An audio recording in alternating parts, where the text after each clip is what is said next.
байкағандарыңызға осы әннастың арқасында осы Көзінің қарасы клубында қазақ анимациясының 50 жылдығына орай аниматорлармен кездесу өткізуді ұйғардық.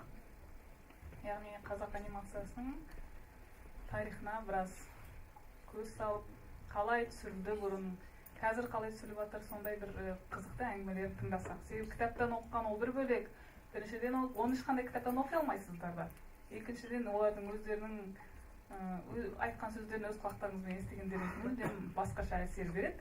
Рамиль Усманов, бұл кісі де бұрыннан бері анимацияда жұмыс істеп жүрген кісі, көбісі бұл кісіні Мақтаншақ қыз мультфильмінің режиссері ретінде таниды, 3 режиссердің бірі. Жакир Жұмағалиев, анимациялық кино бірлестігінің жетекшісі. Өздеріңіз де жақсы танитын шығарсыздар, осы жерде сабақ береді, көптеген фильмдердің авторы. Соловьева Маргарита Владимировна, сценарист. Бозторғай мультфильмінің сценарий авторы. Кто боится темноты мультфильмінің сценарийінің авторы. Ерік Айтымбаевич Молдабеков, біздің сыйлы қонағымыз, бүгін арнайы Талғардан сіздер үшін келіп отыр. Ерік Молдабеков көбінесе Ғимарат Егенбаевич Бекешев танисыздар ғой, сол кісімен бірігіп режиссер ретінде бірнеше фильм қойған. Волшебное зеркало, гүл, және сосын деген неге мына ақ бота алдында тұр, себебі Ерік Молдабеков режиссерлықтан қоса тағы сценарист ретінде бірталай фильмдердің сценарийін жазған. Ендеше сөз кезегін Любовь Ивановнаға берсек, Любовь Ивановна бізге осы анимация бұрын қалай жасалды, сол жайлы айтып берсе. Получается, что мультипликаторы, аниматоры, да, но никто не работал, скажем, карандашом на кальке, да? То есть сейчас все только... Вы так работаете. Ладно, тогда остальным нужно же тогда рассказывать, что это такое, потому что когда к нам приходят на экскурсию, скажем, они не понимают, кто только компьютером владеет. Тогда, смотрите, вот это штифты. Вообще, благодаря только одному мультипликатору мы нашли, что это ни у кого уже ничего не сохранилось. Это и дырки делались вот на бумаге, на целлулоиде, тоже такие же. Поэтому, когда надевалась вот эта калька на эти штифты, то уже бумага не дергалась, не дрыгалась. И раз вы рисуете, вы уже знаете, что это такое. Это когда мультипликатор ему дают задание, он берет персонаж. И персонаж делает первоначально только движение. Мультипликатор делает компоновки, основные движения. То есть если вот элементарно показать, в компьютере то же самое, но это руку поднять с этого положения до этого, вот мультипликатор рисует только 3 положения. Когда рисунок накладывается один на другой, то делается средние рисунки между ними, это фазовка, расфазовывается. Вот раньше мы снимали, значит, здесь вот персонаж вообще примитивный, как бы его движение, его походка сделана. И вот после того, как сцена сделана на этой кальке, снималась черно-белая пленка, для того, чтобы проверить, как идет движение. Черно-белая пленка, она делалась... на негативе снимали. Нет, это негатив, но как это вот кольцо? Делалось кольцо, и затем проектор прокручивал это кольцо минуту, 2, 5. Мы сидели и смотрели. Если движение нас устраивало, то тогда это отправлялось уже дальше в работу. Делалась чистовая прорисовка, делалась чистовая фазовка, и после этого переносилось уже все на целлулоид. На целлулоид переносилось или черным контуром, или цветным, и с обратной стороны раскрашивалось. То есть это вот раскрашенный персонаж, его сложно узнать, а когда с целлулоидом, то кто это? Вот. Это вот персонажи из мультфильма «Вдохновение», это Толстой, это персонаж, который представлял себя, когда он пытался что-то творить, то вот он представлял себя Алжасом современным, Пушкиным, Толстым. Значит, это вот целлулоид. Но вы, если знаете немного этого, то как бы вот воочию убедились, что это существовало раньше, и можно будет на это посмотреть. Вот это черно-белое. Видите, вот эта камера, на которой снимали мультипликационные фильмы, именно рисованные, и перекладку снимали. Несколько ярусов, свет устанавливался, и камера была вертикальная. И это была покадровая съемка, то есть двигали, но здесь вот явно перекладка, двигали слегка персонаж, снимали один кадр, двигали дальше, снимали другой кадр. Вот здесь вот. А вот это вот первый... Камера двигалась на штативе. Да, еще и камера могла, еще камера двигалась на штативе, это могла быть наезд, отъезд.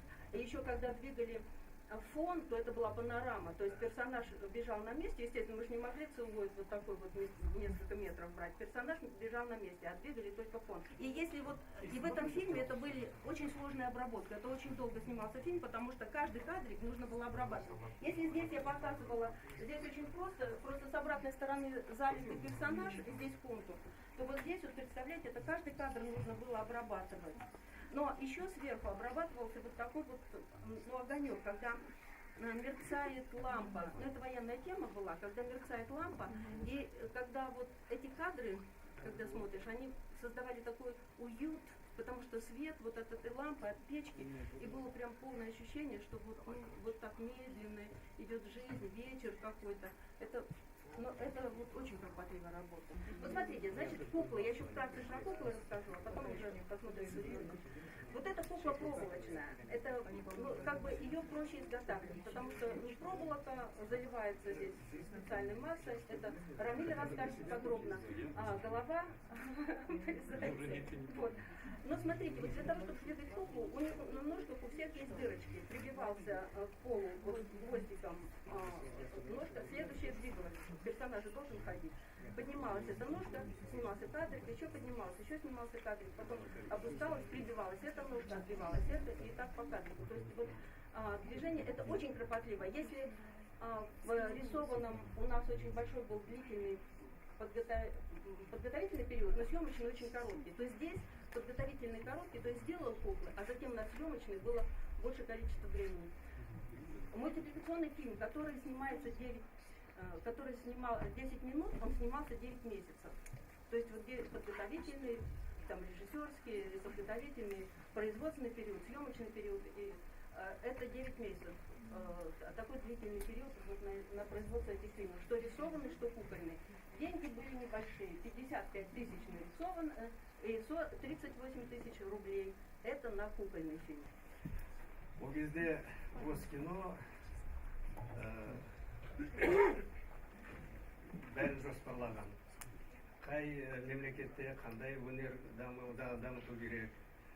Қазақстанда анимация жоқ, сосын оларға бір соңғы сыбыс келді. Қазақтар анимация түсіріп жатыр деп. Ол не сұмдық деп, олар комиссия ұйымдастырып мына жаққа жіберді, Алматыға. Сол комиссия келіп, анау бастаған жұмыстарын көріп, соның ішінде біздің бағымызға деуге болады, хитрук болған. Хитрук жұмыстарын қарап, жоғары баға берді де, Госкино сосын, жарайды, қазақтарда кино түсіріп, анимация түсіре берсін деп, сондай бұйрық шешті. Солай жаңағы Қазақстанда анимация басталды. Содан кейін, осы бір фильм шыққаннан кейін, уже келесі жылға планға кіріп, ақша бөлініп, солай анимация дамып бастады. И вот после первого фильма пошел второй, это Арсак Кулан, по-моему, снимался, или Хуюшев, я точно сейчас не помню, тоже Амен Абжанович снимал. Затем пришли уже из ГИКа, окончившие следующие кадры. Виктор Чугунов режиссерский закончил. Потом кукольную анимацию Гани Киставов начал. Тоже в 69-м, по-моему, первый фильм вышел. Потом и моя очередь подошла. В 70-м году я уже с Амен Абжановичем снял фильм «Хаджа Насыр. Строитель» в качестве художника-постановщика. И вот таким путем нам постепенно стали повышать план. Начали с одного фильма, доросли до 5 фильмов. И вот с этим объемом мы дожили до 91-го года. Сняли порядка 100 фильмов, 100 с чем-то. И после тех событий, о которых рассказывала Люба, связь с Госкино оборвалась. Там даже была такая история, вот как раз «Остров дракона», я не знаю, вы видели, да, сейчас? Был запущен как раз в этом 91-м году, и вот после запуска этот фильм повис в воздухе. Тогда было веселое время, молодые все были, с энтузиазмом работали. И самое главное, у нас тогда был коллектив. Коллектив дорос до 60 человек. И анимация, в принципе, без коллектива развиваться не может. Тяжело сидеть, говорить, вы же привыкли, я уже привыкла, что все время скачу, как говорится, около доски, вообще на ногах все время. Значит, дело в том, что вот я поработала в игровом кино, я поработала в анимации, в документальном кино, научно-популярном, учебном. То есть как сценарист я попробовала, как говорится, все жанры. Но есть очень хороший жанр, это преподавать вообще драматургию в Академии искусств. Это лучший жанр, который мне больше всего нравится. Это я вам честно говорю сейчас. Вот. Потому что, да, почему? Потому что писать сценарий очень тяжело. Потому что режиссеры, вот пусть они не обижаются, но умных режиссеров мало. И работать с ними безумно тяжело. Потому что сегодня у них все время какие-то, как говорится, идеи, которые меняются каждый день. Самое страшное, значит, работать вообще в игровом кино, потому что там, значит, ты написал сценарий, там 10 раз ты его переписал, приходишь на пробы, а там вообще другие актеры про другое говорят, а на первый материал вообще про третье говорят. И к концу фильма, вообще, когда ты приходишь на переозвучание, когда уже на чистовую запись, ты понимаешь, что это вообще чужое кино какое-то, что ты делаешь, не знаешь вообще. И они говорят, ты вот это допиши, там вот это перепиши, и еще какие-то диалоги переписывать. Поэтому игровое кино, я терпеть его не могу. Анимация мне нравится. Мне, конечно, повезло работать, потому что я работала с таким замечательным режиссером, как Ерсаин Абдрахманов. И я здесь еще хочу сказать вот еще одно очень важное слово. Это просто отступление от моей работы. Это был такой человек, Бауржан Нагербек. Это вот сидит у нас сын его, вот сидит у нас сноха, да, Бауржан Нагербека, который сделал Бауржан сделал огромный абсолютно вклад вообще тоже в казахскую анимацию. Он был редактором, это был человек с удивительным вкусом, и вот я считаю, что на пространстве от Москвы до Владивостока, пока был жив Бауржан, там был только один у нас киновед, который был Бауржан Нагербек. Все остальное там вот в Москве остались киноведы, а больше нигде, я считаю, киноведов больше и не было нигде. Меня все время поражает. То есть вот люди терпеть не могут войну, да, на войне убирают, там, мужья умирают, сыновья умирают. Но почему, когда рождается в семье ребенок, почему женщины опять этого ребенка воспитывают как воина? Почему? Вот эта проблема, которую я решить не могла. И вот в этом фильме «Жаворонок», она как раз вот эту проблему, она для меня была главной. Почему ушел на войну старший сын вот этой женщины? Я говорю, что я очень рада, что я все-таки пришла опять вот в академию преподавать, потому что с вами интересно работать. Со студентами сюда приходишь вообще, вы все время задаете какие-то параметры новые, с которыми ты растешь. То есть вы редко задаете вопросы, но умные появляются. Ребята среди вас бывают. Ждем эти вопросы. Да. Ну, не знаю как. Я говорю, мне очень повезло, что я попробовала все жанры. Документальное кино тоже хорошее, но лучше анимации, я считаю, ничего абсолютно нет. Да, спасибо большое. То есть секрет сценария лежит в искренности и в прочувствованности. Да, вообще, если вы не пишете про себя, вот потому что любой сценарий должен быть написан про себя. Поэтому, вот я говорю, когда я буду у вас там преподавать драматургию, вот у режиссеров, просто вы будете писать истории только из своей жизни. Только из своей жизни. Никаких там, как говорится, Абрам и Мэри, там, как говорится, в Голливуде на бульваре сидели, этого ни у кого не будет абсолютно. Вспоминаем только свои истории, только из себя вытаскиваем. И тогда конкуренции вообще практически не бывает. Потому что каждый человек — это уникальная судьба, уникальный опыт жизненный. И только этот уникальный опыт, он интересен. Ирка Итмбаевич, теперь хочется послушать вас, потому что вы тоже писали сценарий, но вы к тому же еще и режиссер фильмов. Вот с вашей точки зрения, вообще, что такое анимационное кино, что такое писать сценарий для мультфильмов? Как бы мне сказать? Я, наверное, больше себя считаю даже не сценаристом и не режиссером, а художником. Я больше люблю рисовать. Но это... Ну, конечно, поэтому я в мультипликации очень много времени поработал больше именно мультипликатором. Я именно вот эти целлоиды, вот на кальке рисовал и так далее, и получал огромное удовольствие. Ну, потом, конечно, надо было писать вот сценарий. Я несколько сценариев написал, «Дело верблюжонок» и так далее. Вот эта история очень интересная. Расскажите, пожалуйста, я думаю, будет интересно.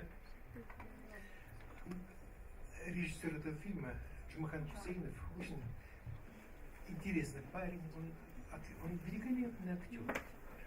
Ну, и тут взялся за режиссуру. Я жалею, что он именно работал в мультипликации режиссером, потому что если бы его в каком-нибудь игровом кино снимали, был бы, наверное, знаменитейшим. Он играл играл, я как актер он был просто неподражаемый. И потом пришел как-то ко мне, сама меня попросила, она попросила это написать сценарий. Говорит, что-нибудь такое типа верблюжонок и волк. А что остальное? Ну я посмотрю, ну что такое? Волк и верблюжонок. Да, волк пытается съесть верблюжонка, верблюжонок как-то умудряется избежать. И все это скучно это. И я там думал, и говорю, нет, это невозможно. Просто он где-то неделю мне просил, и вдруг где-то кто-то вот там рассказал анекдот. И вдруг после этого анекдота у меня в голове возникла эта идея, которая полюбил это верблюжонка, не стал есть ничего, но как выразить, он не может выразить свои эмоции. И получилось, в общем-то, забавный фильм. Я художник, это он один из 3, который создает фильм. Вот. Я пришел в кино из-за того, что всегда хотел рисовать и что-то выражать. Вот. А у художников была традиционная диптих, триптих, квадро там и так далее, и так далее. А здесь в кино можно долго растянуть во времени то, что хочешь сказать, поэтапно. И вот такое понятие было. Ну, здесь в кино я уже встретился, шел ко мне на Плановичу, познакомился. И какая-то встреча была, тоже такая же встреча, вот как с вами. Потом мой кумир здесь сидит. Если мне там в Африке Иванов, отец советской мультипликации, говорил, ругал там еще что-нибудь, я говорил, он говорит, а мне Набжановичу пожалуйста там и так далее. Не, говорю, пожалуйста, только я говорю, да нет, вы не жалуетесь. Потому что в Африке он готовил меня по рисунку там и так далее. И вот так вот я закончил ГИК, уже будучи художником-постановщиком. Я сделал до ГИКа 3 фильма. Вот. И дебютировал как раз Булатума. Вот, «Молодожены». Фильм «Молодожены», там 2 сюжета таких было. И все это пошло. В Агите спрашивают, почему ты художник-постановщик уже, зачем тебе учиться? Я говорю, я хочу как Даненов научиться рисовать. И это действительно, это мой кумир был в то время. Но я только не оставался. Я ему ставил удары, он боксом занимался. Вот мы про жаворонок сегодня говорили. Жаворонок. Я исходил вот как раз вот из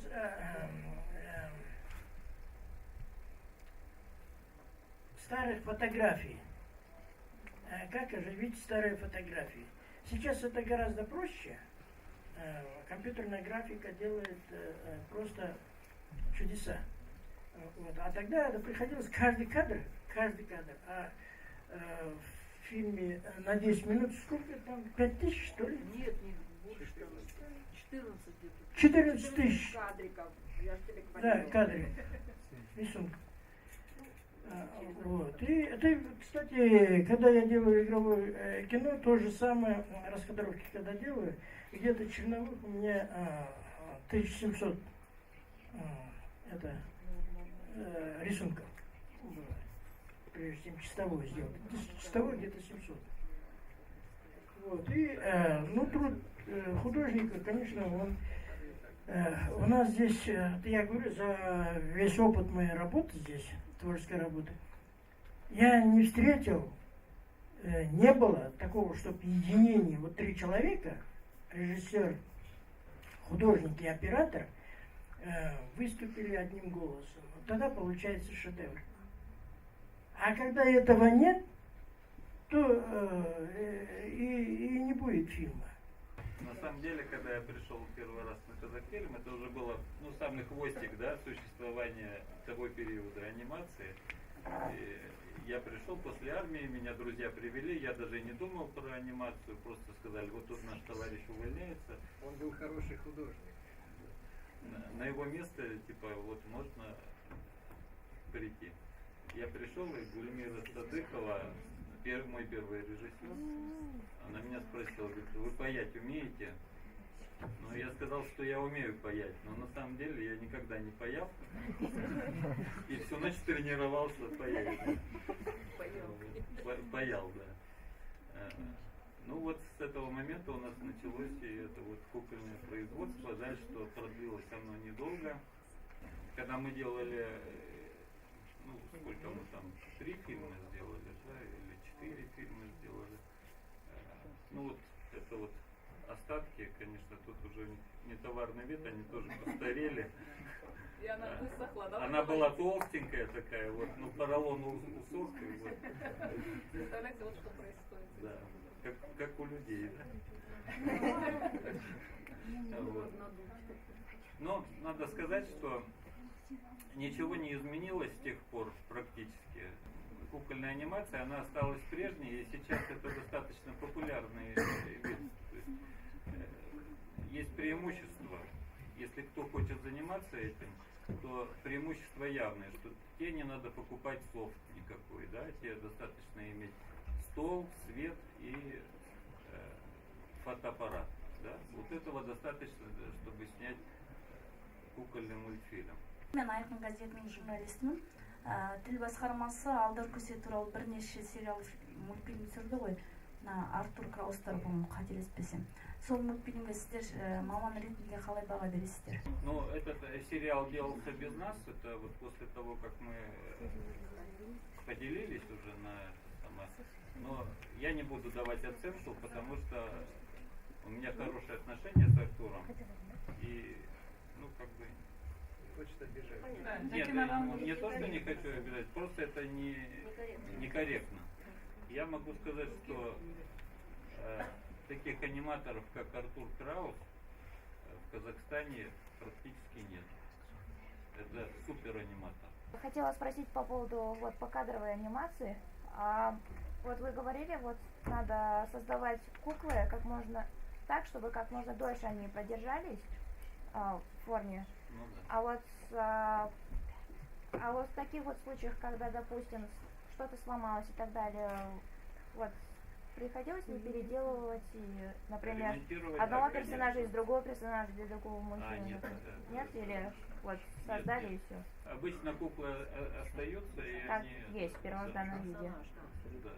Там страшно бывает другое, потому что там приходится переснимать все сцены потом, которые с ней сняты. То есть там идет огромное количество как бы вот материала, который ты вот, допустим, кукла ломается в какой-то сцене, а Да. там снято уже, допустим, там 3 метра. А эти 3 метра снимались 3 месяца. И поэтому это вот эта вся работа, она, как говорится, ты заново отремонтировал куклу и заново все переснимаешь. Да, Вот поэтому- это самое Вот, страшное. наверное, вы же сказали, что были дубли, да, у кукол? Да. Да, Ну, дубли были, и потом куклы у нас же были и общий план, и крупный план. Поэтому куклы у нас были вот общего плана, большой. Вот верблюжонок у нас был маленький, еще крохотный, где он на общем плане бежал где-то там в степи по барханам. Такой крохотулечка такая бежала. Так что кукол несколько. Заранее вот. Да.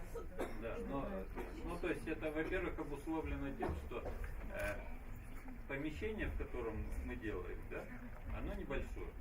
И если вам нужно снять общий план, вам некуда будет просто отъезжать, если у вас большая кухня. Да, если один. Вот. И то же самое касается вот крупного плана. Вот я сделал вот такого вот мальчика. Если я наеду, то он будет страшноватый. То есть нужно отдельно крупный план. Если вот у меня прям голова, я вот должен сделать вот такую голову, чтобы хороший Камеру. план был, да. Но, к счастью, вот то, что касается 3D, там немножко попроще. Ты делаешь модель, И камера. ты можешь масштабировать, потому что ты это в состоянии сделать. То есть одной моделью можно обойтись. Говорили, что вот мультипликаторы вот делятся на еще более узкие направленности. Например, одни рисуют ну, движения, другие вот чистовой вариант движения, целевой, да. Потом вот в кукольной, кто-то костюмы, кто-то конструкции делает, да? Это не мультипликатор, это разные профессии. Ну да, вот, Ну, в общем, Метафоры, да. Ну вот что касается рисованной, вот Любовь Ивановна уже сказала, что есть аниматор, да? Есть чистовая прорисовка, есть фазовка, черновая фазовка, чистовая фазовка. Заливка, да, и татуировщики даже. Разные профессии, да. на самом деле. Тут и квалификация разная немножко. Да, потому что мультипликатора, ну, грех заставлять делать вот какую-то черновую фазовку, поэтому отдавалось как бы менее квалифицированным художникам. Мультипликатор делал основное движение. А вот на Союзмультфильме, например, там даже была такая градация. Вот кто-то только лошадей рисовал, кто-то только людей рисовал, кто-то птиц больше. Но им приходилось и другие, но у них получилось блестяще, вот с лошадьми, например. К нам приезжали художники, которые самые первые два фильма, когда мы снимали вот «Ласточка» и «Аксак Кулан», это приезжали из Москвы художники. И был такой Кушниров, который он рисовал вот лошадь, это невероятно. То есть одним движением, а там такой поворот, это вот, это просто вот заглядение. Причем делал он это, ну, как бы небрежно. А вот чистовую фасовку делал уже художник, который вводил в этот образ. То есть движение было потрясающее, но нужно было его прорисовать так, чтобы он был похож на тот персонаж, который задан. Но сейчас вот, что касается компьютерной графики, да, вот анимации, да, многие профессии у нас как бы немножко уже отошли, и один человек спокойно может делать все. То есть начиная, вот, особенно если ну, там вот используется программа Моха, да, то там ты сразу уже делаешь заливкой и все, и оно у тебя идет уже костями, ты трансформируешь все, и оно само собой уже там да, сразу в чистом виде все получается. Цвета, это радуга цвета, она имеет, ну, какое-то свое звучание, музыкальность. И поэтому, составляя эскиз, это обязательно надо учитывать. И смешанные цвета, вот они вызывают определенные чувства, как ноты. Понимаете? А то, что сейчас, вот как раз по телефону я с Алтанатой разговаривал, роль художника в кино сейчас почти нету. Мультипликации, может быть, еще есть, а в игровом нету, исключили. Оператор нажимает на кнопку, более-менее выставив какой-то кадр, понимаете, и не учитывает здесь вот раньше у игрового кино даже было светофильтры, смягчали, что-то поддерживали, что-то убирали. Не говоря уже о мультипликации, когда в руках художника-постановщика это его воля. Очень ярким таким сделать. Смотрите, очень хороший эскиз сам по себе. Вот. Но здесь вот персонажи пропадают. Понимаете? Есть второй план, третий план там, да, ну, которые перебивают главного героя, который играет там. Поэтому подбор цвета очень важен. И в процессе подготовки это должно учитываться, создавать гармонию цвета, музыку. И, соответственно, это влияет на зрителя положительно или отрицательно, возбуждает, успокаивает там, и так далее, смотря какая задача драматургии. Так что это очень правильно задали. И в будущем, кто работает в этом плане, должны это обязательно учитывать. То есть я уже до того, как поступил в академию, я уже знал, что такое фазовка, кадр, то есть количество кадров, композиция, компоновка. То есть у меня уже был какой-то определенный знание по анимации. В процессе фильма, в процессе производства мы сталкивались с многими проблемами. Правда, свет голода, в первую очередь это, конечно, нехватка кадров. Нехватка аниматоров, нехватка ребят, которые умеют работать в анимации, которые хотят, главное, не умеют научиться, да, которые хотя пришли бы и сказали бы, я хочу понять, что это такое, как это делается, да, как это делается. Научите, давайте, не знаю, хотя бы попробовать, как практика, попрактиковаться. Но из всех студентов из академии было там, не знаю, пару студентов, которые от начала до конца проработали. Остальные даже нос не показали, можно сказать. Мне вопрос, почему? Некогда было, и учиться же надо. Ну, учиться же надо на практике. То есть не было ребят, которые изъявили бы желание. То есть было два проекта, один 3D вот наш, и другой 2D. 2D, да, рисован. А там та же самая беда. Только один-два студента, которые с академии пришли, изъявили желание поработать, то один из них не выдержал, так и ушел. Ну, это к тому, что профессия аниматора это трудная, очень сложная, кропотливая работа. Я не знаю, если в группе 10 человек, останутся только двое, трое максимум. Это постоянно так. Но, конечно, хотелось бы, чтобы каждый был специалистом в своей сфере. Не все будут режиссерами, правильно? Не все будут режиссерами. Кто-то будет хорошим художником, кто-то будет хорошим. Да, может быть, да, моделистом, да, не знаю, да, который будет специалистом, например, в компьютерной анимации. Тоже интересно.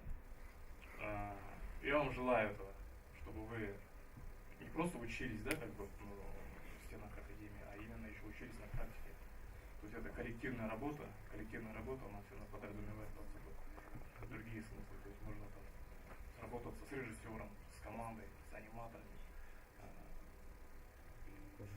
В общем, да, вот такие вот были у нас трудности. Ну ладно, в общем, спасибо, да? Вы, в общем, поняли, да, что и выпускники Академии могут добиться многого, и теперь вся надежда у нас, на самом деле, только на Академии искусств, наверное. Енді жақсы оқып, қазақ анимациясын өздеріңіздің үлестеріңізді қосасыздар деген үміттеміз. Кинотанушылар, сіздерге өтініш қазақ анимациясы жайлы көбірек жазсаңыздар, себебі бізде қазақ анимациясы жайлы жазатын кинотанушылар тек екі адамды ғана танимын, басқалар білмейді екенмін. Тағы қандай мамандықтар бар? Ол сіздерге де рахмет келгендеріңізге, бізге қызығушылық танытып. Тағы да сұрақтарыңыз болса қойыңыздар. Зарубежная анимацияға қалай қарайсыздар? Көзқарастарыңыз қандай анимация ұнайды, қандай мультиктер ұнайды дегендей? Какие предпочтения к зарубежной анимации? Отношение к зарубежной анимации. Не только к нашим. Какие мультики вы любите? Вы вообще любим мультики, да? Ну, мне нравится, допустим, студия Лайка, то, что делает потом.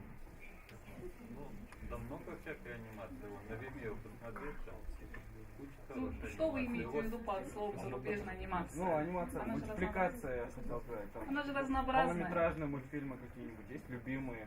Ну, вот мне Кубо нравится, последний фильм Лайка.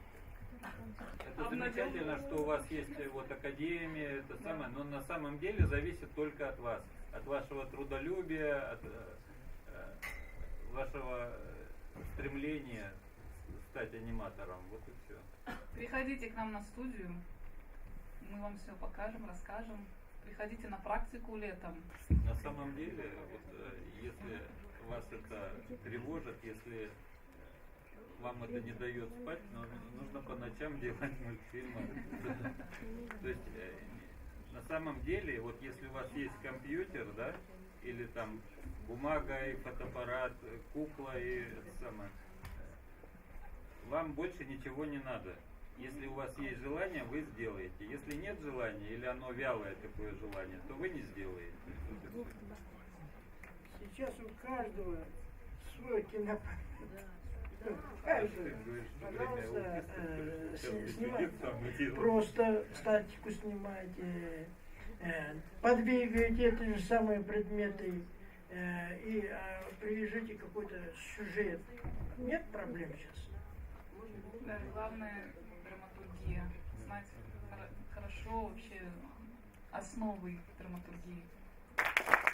Спасибо вам за то, что сохранили это наследие. Это благодаря любви Кимурата Гимбаевичу до нас дошло.